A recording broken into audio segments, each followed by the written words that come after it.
শারদীয় দুর্গোৎসবের মহানবমীতে মণ্ডপে মণ্ডপে ভক্তদের ভিড়। অসুর শক্তির হাত থেকে মুক্তি ও ধর্ম প্রতিষ্ঠায় আবির্ভূত হবেন দেবী দুর্গা। বিবাহ বিচ্ছেদের হার বাড়লেও বদলানি পারিবারিক ও সামাজিক দৃষ্টিভঙ্গি। অধিকার আদায়ে এখনো ভোগান্তি পোহাতে হয় নারীদের, নেতিবাচক প্রভাব পড়ছে সন্তানের উপর। দেশে কোনো না কোনো মানসিক স্বাস্থ্য সমস্যায় ভুগছেন প্রায় 1 কোটি মানুষ। চিকিৎসায় নেই কোনো সুব্যবস্থা। স্কুল পর্যায়ে মনোবিজ্ঞানী নিয়োগের পরামর্শ। এবং ঝুলে গেছে 4 দেশের ইকোনমিক করিডোর প্রকল্প, অনিশ্চিত কুনমিংয়ের সঙ্গে সরাসরি সড়ক যোগাযোগ। চীনা প্রেসিডেন্টের ঢাকা সফরে আলোচনায় আগ্রহী বাংলাদেশ।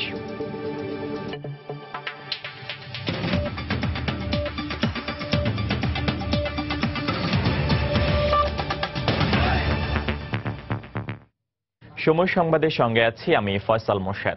আমাদের সমাজ এবং রাষ্ট্র ব্যবস্থার ভিত্তিমূলে কাজ করে পরিবার। দেশে পরিবারের কেন্দ্রে থাকা নারী পুরুষের সম্পর্ক পারিবারিক, ধর্মীয় ও সামাজিকভাবে স্বীকৃত হয় বিয়ের মাধ্যমে। কোনো কারণে এই সম্পর্কে ছেদ পড়লে তা পৌঁছায় বিবাহ বিচ্ছেদে। দীর্ঘকাল ধরে এদেশে বিবাহ বিচ্ছেদকে দেখা হয় পারিবারিক এবং সামাজিক মারাত্মক গ্লানি হিসেবে। আধুনিক সময়ে কতটা পরিবর্তন ঘটিয়েছে সেই সংস্কারের সাথে সামনে রিপোর্ট। আমাদের পরিবারে আমি প্রথম মেয়ে যার ডিভোর্স হচ্ছে বা এই ধরনের একটা ঘটনা ঘটতে যাচ্ছে। পরিবার থেকে মানসিক সাহায্য সহযোগিতারও খুব দরকার হয় ওই সময়, সেটা আসলে ছিল না। যখন ডিভোর্সটা হয়েই গেল, হাস্যকর প্রশ্নের সম্মুখীন হতে হতো। কারো একটা দাওয়াতে গেছি, যখনই শুনলো আমি ডিভোর্স, তার প্রথম কোয়েশ্চেনটা হচ্ছে তুমি চলো কিভাবে, থাকো কিভাবে একা। এখন যত সহজভাবে হেসে হেসে এই বিষয়গুলো আপনার সঙ্গে আমি শেয়ার করতে পারছি, বিষয়টা এত মধুর ছিল না ওই সময়। এখনো বিবাহ বিচ্ছেদ নিয়ে অভির মতো ক্যামেরার সামনে কথা বলার সাহস করেন খুব কম নারী পুরুষ। বাসা ভাড়া নিতে গেলেও তো একটা ক্রাইসিস, যে বাড়িওয়ালা জিজ্ঞেস করবে আপনার হাজবেন্ড কোথায় বা বাবা মা কোথায়, এই ধরনের কোয়েশ্চেনগুলো আসে। এতটা প্রতিকূলতা সমাজের পুরুষের জন্য না থাকলেও তারাও ভোগেন নানা ধরনের আর্থসামাজিক সমস্যায়। আর মানসিক শূন্যতা তা নারী পুরুষ সবার ক্ষেত্রেই তো এক। মানসিকভাবে খুবই খারাপ ছিলাম। এত খারাপ ছিলাম যে খাওয়া দাওয়া করতে পারতাম না। অফিসে এসে কাজ করব সেই মনোমানসিকতা ছিল না। এই ধরনের রিলেশনশিপ কন্টিনিউ করছে, তাদের ছেলেমেয়েরা অনেক সময় ডিরেইলড হয়ে যাচ্ছে, অনেক জায়গায় দেখা যাচ্ছে ড্রাগ এডিক্টেড হয়ে যাচ্ছে। স্ত্রী হত্যা কিন্তু বেড়ে গেছে, একাকিত্বতেও অনেক ড্রাগ এডিক্টেড হয়ে যায়, তারাও কিন্তু সুইসাইড করে। ছেলেদের সুইসাইডের সংখ্যা কিন্তু কম না। তুলনামূলকভাবে নারীদের তালাক দেবার হার বাড়লেও দেনমোহর, সন্তানের ভরণ পোষণ নিয়ে এখনো দিনের পর দিন আদালতে লড়ে যেতে হয় তাদের। সমাজ কি বলবে, আমার ফ্যামিলি অন্য মেয়ের বিয়ে হবে না, এই বিষয়গুলো কিন্তু এখন কমে গেছে। এখন কিন্তু যদি দেখে যে অবস্থা সত্যি ভালো না, কোনো ড্রাগের সঙ্গে জড়িত অথবা তার অন্যান্য বিষয় আছে, তখন কিন্তু বাবা মারাও তো সাপোর্ট দিয়ে মেয়েটাকে বেরোয় আনে। বিবাহ বিচ্ছেদের মতো পরিস্থিতির মুখোমুখি হন যেসব নারী ও পুরুষ, তাদের সবার আগে প্রয়োজন মানসিক কাউন্সেলিং এর। সাথে সাথে তাদের পরিবার এবং সামাজিকভাবে এদেরকে গ্রহণের মানসিকতা তৈরি করা প্রয়োজন।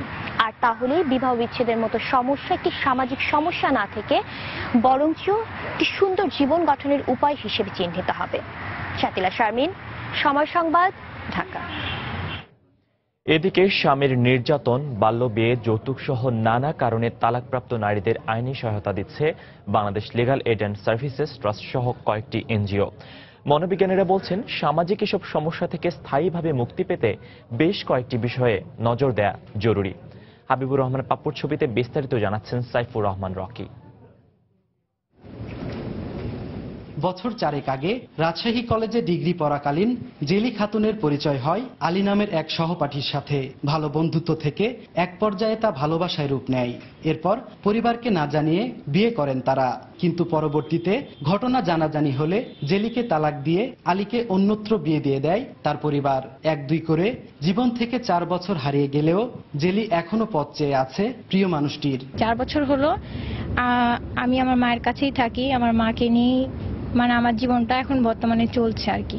স্বামীর নির্যাতন, বাল্যবিয়ে, যৌতুক, পরকীয়া সহ নানা সামাজিক সমস্যার কারণে হরহামেশাই ঘটছে তালাকের মতো ঘটনা, যার শিকার হচ্ছে নারীরা।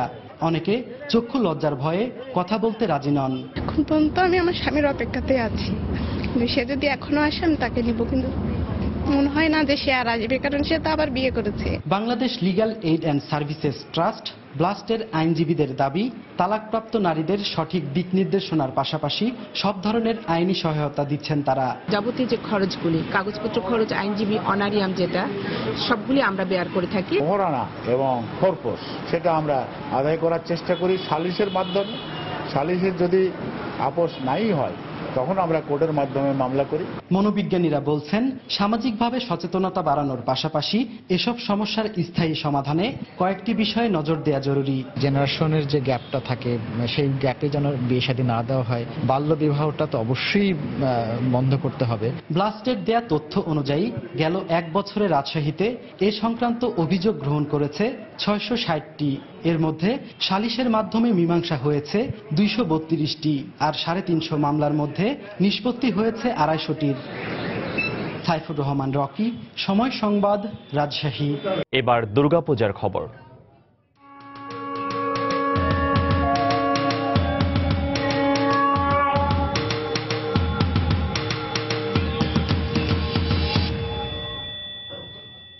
শারদীয় দুর্গোৎসবের মহানবমী আজ। শাস্ত্রমতে নবমী বিহিত পূজা হয় নীল অপরাজিতা ও যজ্ঞের মাধ্যমে। নবমী পূজায় দেবী দুর্গার কাছে যজ্ঞের মাধ্যমে আহুতি দেয়া হয়। প্রতি বছর এই তিথিতে দুর্গতি নাশিনী দেবী দুর্গা ভক্তদের মাঝে আবির্ভূত হন অসুর শক্তির হাত থেকে সময়ের মানুষের মুক্তি ও ধর্ম প্রতিষ্ঠার জন্য। সকাল 9:57 শুরু হয়েছে মহানবমীর কল্পারম্ভ ও বিহিত পূজা। এদিকে দুর্গোৎসবের মহানবমীতে মণ্ডপে মণ্ডপে ভিড় করছেন ভক্তরা। পুরাণ মতে এই পূজার মাধ্যমে মানবকুলের সম্পদ লাভ হয়। দেবীকে নানা উপাচারে আরাধনা এবং বিশ্ববাসীর শান্তি প্রার্থনা করে আরতি ও বন্দনা করেন ভক্তরা। এদিন পূজার পর থেকেই মাকে বিদায় জানাতে ভক্তদের হৃদয়ে বাজতে শুরু করে বিষাদের সুর। মঙ্গলবার বিসর্জনের মাধ্যমে শেষ হবে এবছরের দুর্গোৎসবের আনুষ্ঠানিকতা।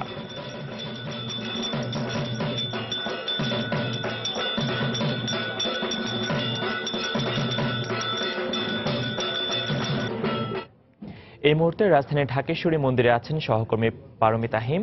মহানবমীর খবর জানতে সরাসরি যোগ দিচ্ছি তার সাথে। পারমিতা, আজকে সকাল থেকে মহানবমীর যে আনুষ্ঠানিকতা, মহানবমীর কল্পারম্ভ এবং বিহিত পূজা, সেই পূজা শেষ হয়েছে 9:50 মধ্যে এবং 10:30টারও কিছু পরে এখানে অঞ্জলি প্রদান করা শুরু হয়। অঞ্জলি প্রদান করা এখনো চলছে, কারণ ভক্ত এবং দর্শনার্থী যারা আছেন তারা এখনো আসছেন এবং 6ষ্ঠবারের মতো এখন অঞ্জলি প্রদান করা হচ্ছে এখানে। কিন্তু দর্শনার্থী যারা আছেন তাদের ভিড় দেখে বা ভক্তরা যারা আসছেন তাদেরকে দেখে বোঝা যায় যে আরো বেশ কয়েকবার হয়তো এখানে যিনি ঠাকুর বা পুরোহিত রয়েছেন তাকে অঞ্জলি প্রদান করতে হতে পারে।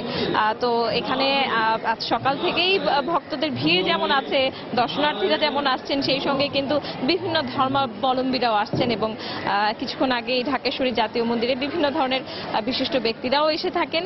কিছুক্ষণ আগে এসেছিলেন ব্রিটিশ হাই কমিশনার, এসে এই পূজা মণ্ডপ পরিদর্শন করে গেছেন।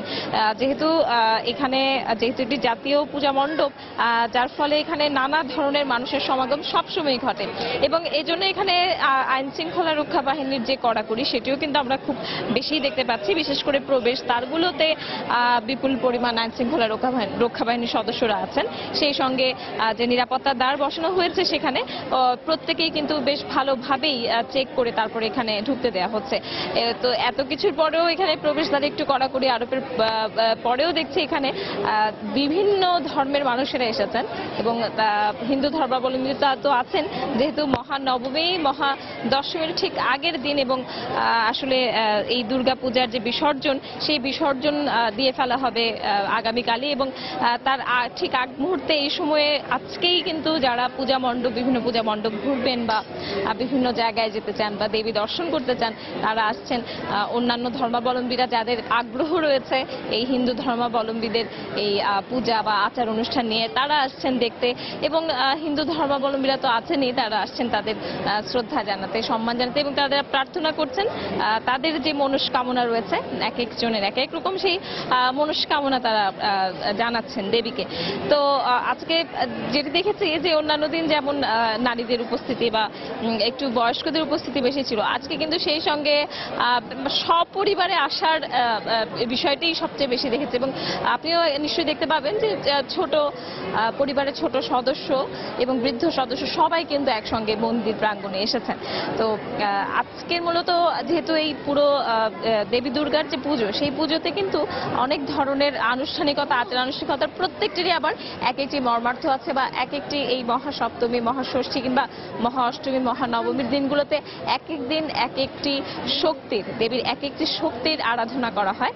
আজকে এই মহানবমীতে মূলত আরাধনা করা হয় দেবীর অসুর বধ করার যে শক্তি সেটিকে। আর দেবীর সৃষ্টির যেমন শক্তি রয়েছে, সৃষ্টি স্থিতি শক্তি, সৃষ্টি স্থিতি বিনাশ, এই তিনটিকে বলা হয়, এই তিনটিকে আরাধনা করা হয়। সেই এই আজকে কিন্তু দেবীর যে বিনাশ করার ক্ষমতা, দুষ্টকে দমন করার যে ক্ষমতা, অসুরকে বধ করার যে বিষয়টি, সেইটিকে সেই ক্ষণটিকে আজকে আরাধনা করা হয়। এবং সেই ক্ষণটিকে পূজা করার মাধ্যমে ভক্তরা দেবীর কাছে আরাধনা করেন, আর্চনা করেন, ভক্তরা দেবীর কাছে আকুতি করেন যেন তাদের জীবনেও দুষ্টের দমন দেবী করেন, তারা যেন দুষ্ট থেকে দূরে থাকেন। তো ফয়সাল, এই ছিল আমার কাছে ঢাকেশ্বরী জাতীয় মন্দির থেকে। দর্শক, রাজধানীর ঢাকেশ্বরী মন্দির থেকে আমাদের সাথে দুর্গাপূজার খবর জানাতে সরাসরি যোগ দিয়েছিলেন সহকর্মী পারমিতা হিম। দর্শক, দুর্গাপূজার খবর জানতে আমরা এখন সরাসরি চলে যাব বাগেরহাটে। সেখানে রয়েছেন আমাদের সহকর্মী ফাহমিদা মোটরসি, সরাসরি চলে যাচ্ছে তার সাথে। ফাহমিদা, শিকদার বাড়ির দুর্গাপূজা মণ্ডপে এখন চলছে নবদুর্গা পূজার যে আয়োজন, তার প্রস্তুতি কিন্তু এরই মধ্যে নেওয়া শেষ হয়েছে এবং এখন চলছে মন্ত্রপাঠ। দর্শক, বলে রাখি যে নবদুর্গা পূজার যে আয়োজন তা আসলে খুব একটা হয় না বললেই চলে, এবং শিকদার বাড়ির আয়োজনে কিন্তু এই পূজার আয়োজন করা হয়েছে। বলা হচ্ছে যে দেবী দুর্গার আসলে বিভিন্ন রূপ রয়েছে, বিভিন্ন রূপে বিভিন্ন সময়ে দেবী দুর্গার আরাধনা করা হয় এবং দেবী দুর্গার 9টি রূপে, এই নবদুর্গা পূজায় দেবী দুর্গার 9টি রূপের আরাধনা করা হয়। এবং বলা হয়ে থাকে যখন মহিষাসুরকে বধ করা হয়েছিল তখন আসলে দেবী দুর্গার এই 9টি রূপের পূজার মাধ্যমে আসলে মহিষাসুরকে বধ করা হয়েছিল। দর্শক, আসলে এরই মধ্যে কিন্তু নবদুর্গা পূজার জন্য যে 9 জন বালিকা থাকবে এবং তাদের মধ্যে দিয়ে আসলে নবদুর্গা পূজার যে দেবীর আরাধনা করা হবে তাদের প্রতিমূর্তির মধ্যে দিয়ে, এবং তারা কিন্তু এরই মধ্যে এই পূজা মণ্ডপে আসতে শুরু করেছে এবং ঢাক, ঢোল, শঙ্খধ্বনি সব মিলিয়ে কিন্তু আসলে এখানে তারা এর মধ্যে আসছেন। এবং বলে রাখি যে নবদুর্গার যে আয়োজন, এখানে কিন্তু তাদেরকে দেবী দুর্গাকে যেভাবে আরাধনা করা হয়, অর্থাৎ সাজগোজ করিয়ে, নতুন কাপড় পরিয়ে, এই 9 দেবী দুর্গাকেও কিন্তু ঠিক দেবীর দুর্গার 9টি রূপকেও কিন্তু ঠিক সেইভাবে আরাধনা করা হবে। দর্শক, এখানে কিন্তু 9টি বসার জায়গার তৈরি করা হয়েছে এবং দেবী দুর্গার যে এখানে 9টি রূপ একটু বলে রাখি: শৈলপুত্রী, ব্রহ্মচারিণী, চন্দ্রঘণ্টা, কুষ্মাণ্ডা, স্কন্ধমাতা, কাত্যায়নী, কালরাত্রি, মহাগৌরী ও সিদ্ধিদাত্রী, এই 9টি রূপে কিন্তু তাদের পূজা করা হয়। এবং এই মুহূর্তে আসলে তাদের যে 9টি রূপের নাম কাগজে তাদের নাম লিখে রাখা হয়েছে এবং ভোজন বিলাস অর্থাৎ বিভিন্ন ধরনের খাবার তৈরি করে এই দেবী দুর্গার আরাধনা করা হবে এবং সেই প্রস্তুতি কিন্তু এরই মধ্যে আসলে নেওয়া শুরু হয়ে গেছে। এবং এখানে কিন্তু সব জায়গায় এই বিভিন্নভাবে সাজানো খাবার এখানে রাখা হচ্ছে, অর্থাৎ দেবী দুর্গাকে, নবদুর্গার যে আরাধনা, 9 জন দেবীর যে দেবী দুর্গার 9টি রূপের যে আরাধনা, তার প্রস্তুতি কিন্তু এখানে শুরু হয়ে গেছে। দর্শক, দেখতে পাচ্ছেন যে প্লেটে প্লেটে বিভিন্ন খাবার এখানে সাজানো হয়েছে। বলা হয়ে থাকে যে এই দেবী দুর্গার এই পূজার মধ্য দিয়ে, এই পূজা থেকে শক্তি নিয়ে মূলত দেবী দুর্গা রাবণকে বধ করেছিলেন। আসলে দুর্গা পূজার কিন্তু মূল আয়োজন করা হয় অশুভ শক্তির বিনাশ এবং দেশ ও জাতির মঙ্গল কামনা।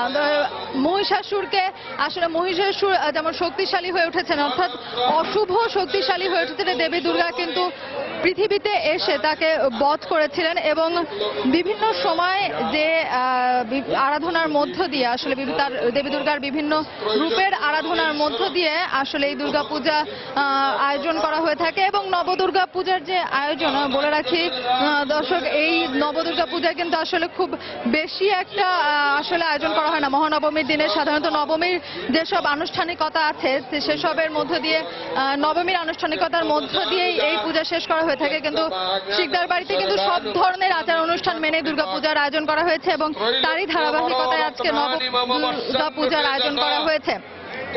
দর্শক দেখতে পাচ্ছেন যে প্রদীপ জ্বালিয়ে এবং নতুন শাড়ি রেখে নতুন গামছা এবং সব ধরনের খাবার প্লেটে রেখে কিন্তু দেবী দুর্গাকে আরাধনা করার যে সব প্রস্তুতি সব নেওয়া হয়েছে। মিষ্টি থেকে শুরু করে সব ধরনের এই যে আয়োজন, এটাকে কিন্তু বলা হচ্ছে ভোজন বিলাস, অর্থাৎ দেবী দুর্গার যে তাকে আরাধনার জন্য যা যা করা দরকার সবই কিন্তু এখানে করা হয়েছে এবং ঢাক ঢোলের শব্দ, মন্ত্রপাঠ, শঙ্খধ্বনি, উলুধ্বনি সব মিলিয়ে কিন্তু এই জায়গাটি আসলে জমজমাট হয়ে উঠেছে।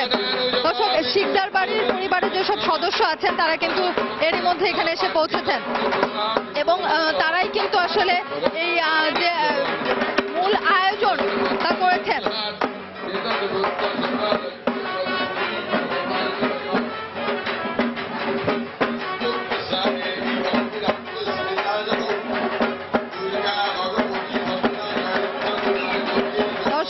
দেবী দুর্গার যে 9টি রূপ, আসলে দেবী দুর্গার 9টি রূপের আরাধনা কিন্তু করা হয় এবং বলা হয় দুর্গাপূজার মূল যে আয়োজন অশুভ শক্তির বিনাশ, সেই অশুভ শক্তির বিনাশে কিন্তু এই দুর্গাপূজার মূল লক্ষ্য এবং বলে থাকে দুর্গাপূজা আসলে সব অশুভ, অন্যায়, পাপ পঙ্কিলতার বিরুদ্ধে আসলে ন্যায়ের সত্য, ন্যায়ের যুদ্ধ এবং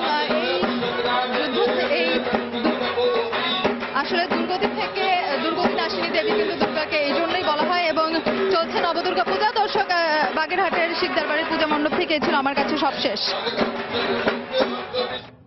বাগেরহাটের হাকিমপুর শিববাড়ির পূজা মণ্ডপ থেকে আমাদের সাথে সহযোগ দিয়েছিলেন সহকর্মী ফাহমিদা মোটরসি। তিনি জানাচ্ছিলেন দুর্গাপূজা উদযাপনের বিভিন্ন খবরাখবর। সময় সংবাদ আরো থাকছে। মা ইলিশ রক্ষায় মাছ ধরার উপর সরকারের নিষেধাজ্ঞার সময় ভারতীয় জেলেদের উপর নজর রাখার ঘোষণা কোস্টগার্ডের। দুদেশের সমন্বিত পদক্ষেপের দাবি জেলেদের। প্রধানমন্ত্রী শেখ হাসিনার সভাপতিত্বে সচিবালয়ে চলছে মন্ত্রিসভার নিয়মিত সাপ্তাহিক বৈঠক। সকাল 10টায় শুরু হয় এই বৈঠক। এতে যোগ দিয়েছেন শিল্পমন্ত্রী আমির হোসেন আমু, বাণিজ্যমন্ত্রী তোফায়েল আহমেদ, কৃষিমন্ত্রী বেগম মতিয়া চৌধুরী, স্বাস্থ্যমন্ত্রী মোহাম্মদ নাসিম সহ মন্ত্রিসভার সদস্যগণ। বৈঠকের পর মন্ত্রিপরিষদ সচিব মোহাম্মদ শফিউল আলমের ব্রিফ করার কথা রয়েছে।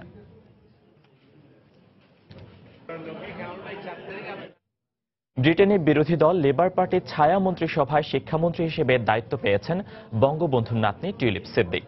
রোববার দলের পক্ষ থেকে দায়িত্ব পাওয়ার পরপরই টুইটারে আনন্দ প্রকাশ করেন লেবার পার্টির এই সংসদ সদস্য। ছায়া মন্ত্রিসভার প্রাথমিক শিক্ষা বিষয়ক মন্ত্রী হিসেবে দায়িত্ব পালনকালে দেশের শিক্ষা ব্যবস্থার উন্নয়নে চেষ্টা চালিয়ে যাবেন বলে জানান টিউলিপ। ব্রিটেনে ছায়া মন্ত্রিসভা সরকারকে বিভিন্ন বিষয়ে সিদ্ধান্ত গ্রহণ ও নীতি প্রণয়নে গুরুত্বপূর্ণ ভূমিকা পালন করে থাকে। 2015 সালের নির্বাচনে লেবার পার্টির হয়ে যুক্তরাজ্যের হ্যাম্পস্টেড ও কিলবার্ন এলাকা থেকে নির্বাচিত হন টিউলিপ সিদ্দিক।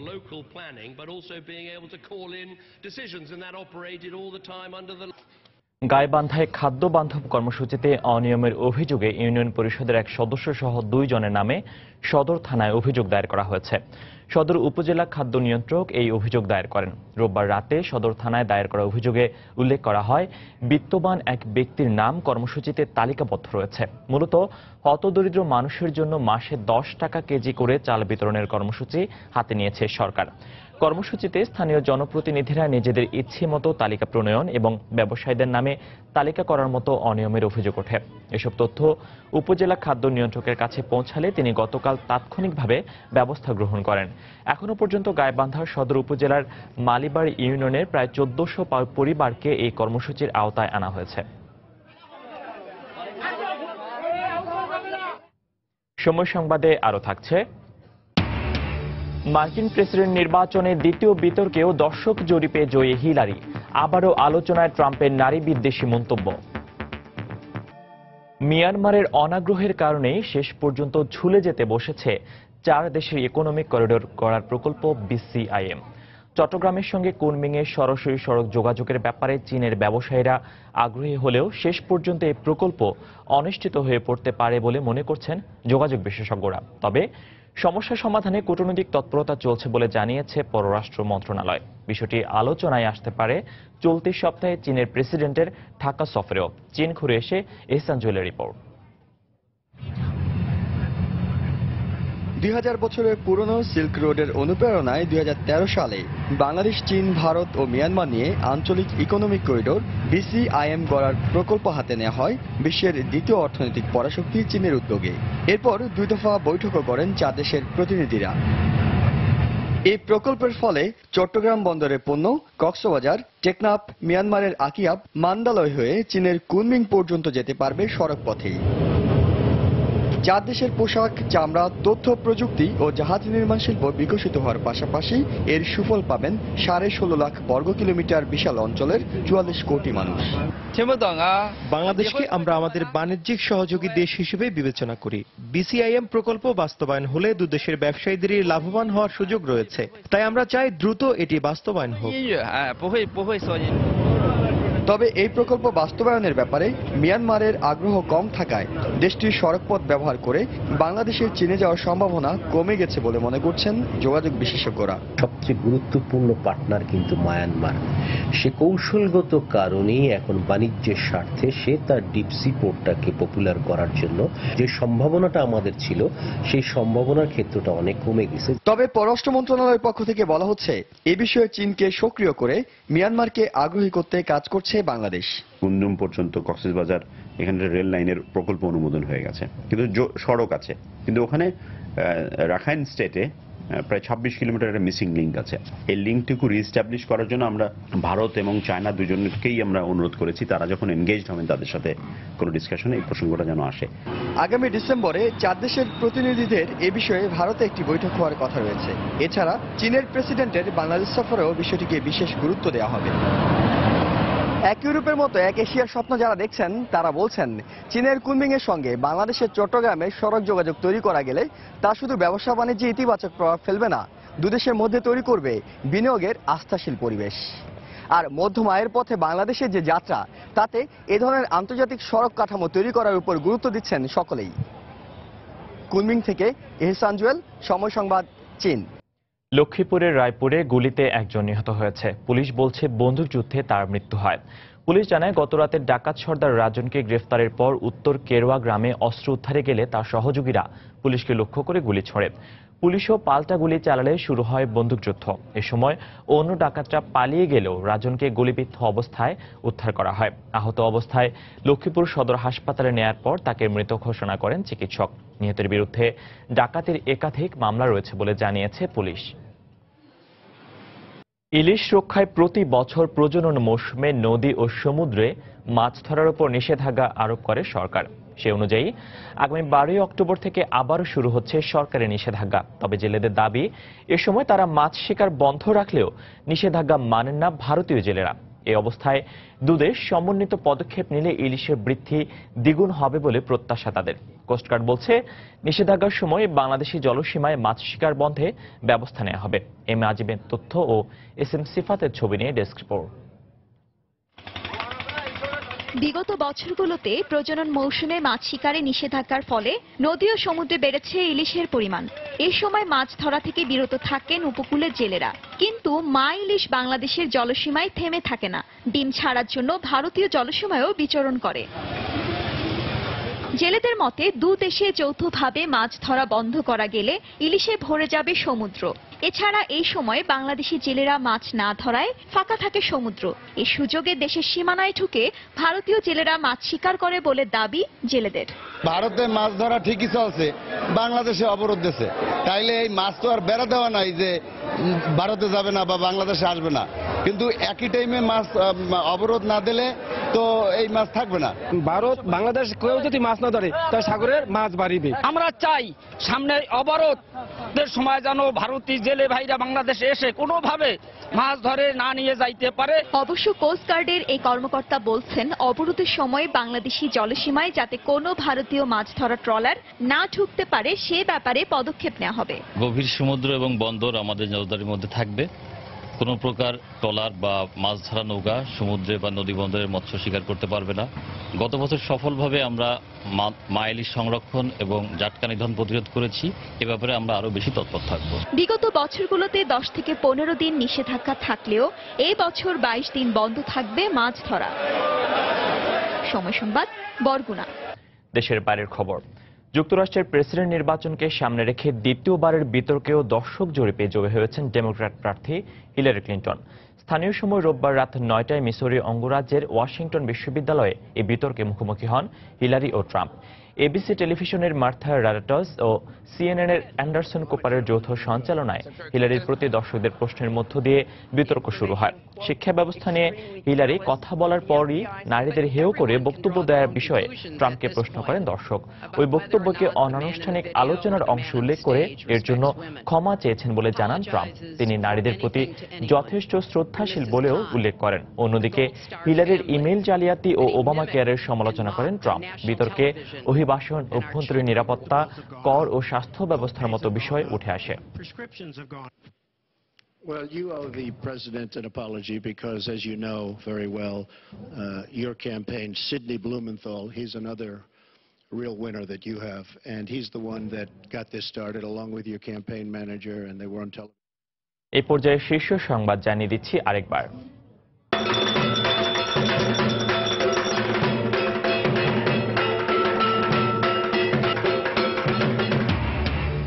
শারদীয় দুর্গোৎসবের মহানবমীতে মণ্ডপে মণ্ডপে ভক্তদের ভিড়। অসুর শক্তির হাত থেকে মুক্তি ও ধর্ম প্রতিষ্ঠায় দেবী দুর্গার আবির্ভাব। বিবাহ বিচ্ছেদের হার বাড়লেও বদলানি পারিবারিক ও সামাজিক দৃষ্টিভঙ্গি। অধিকার আদায়ে এখনো ভোগান্তি পোহাতে হয় নারীদের, নেতিবাচক প্রভাব পড়ছে সন্তানের উপর। দেশে কোনো না কোনো মানসিক স্বাস্থ্য সমস্যায় ভুগছেন প্রায় 1 কোটি মানুষ। চিকিৎসায় নেই কোনো সুব্যবস্থা। স্কুল পর্যায়ে মনোবিজ্ঞানী নিয়োগের পরামর্শ। এবং ঝুলে গেছে 4 দেশের ইকোনমিক করিডোর প্রকল্প। অনিশ্চিত কুনমিংয়ের সঙ্গে সরাসরি সড়ক যোগাযোগ। চীনা প্রেসিডেন্টের ঢাকা সফরে আলোচনায় আগ্রহী বাংলাদেশ। এই ছিল এখনকার মতো। যে কোনো খবর পেতে ভিজিট করুন সময়নিউজ.tv। যে কোনো বাংলা লিংক, রবি ও এয়ারটেল নম্বর থেকে সময় সংবাদের খবর, অনুষ্ঠান সম্পর্কে জানতে এবং যে কোনো তথ্য সময় সংবাদকে জানাতে ডায়াল করুন 16242 নম্বরে। এছাড়া এইমাত্র পাওয়া খবর মোবাইলে পেতে SMS করুন *BN লিখে পাঠিয়ে দিন 16242 নম্বরে। সঙ্গে থাকুন সময়ের।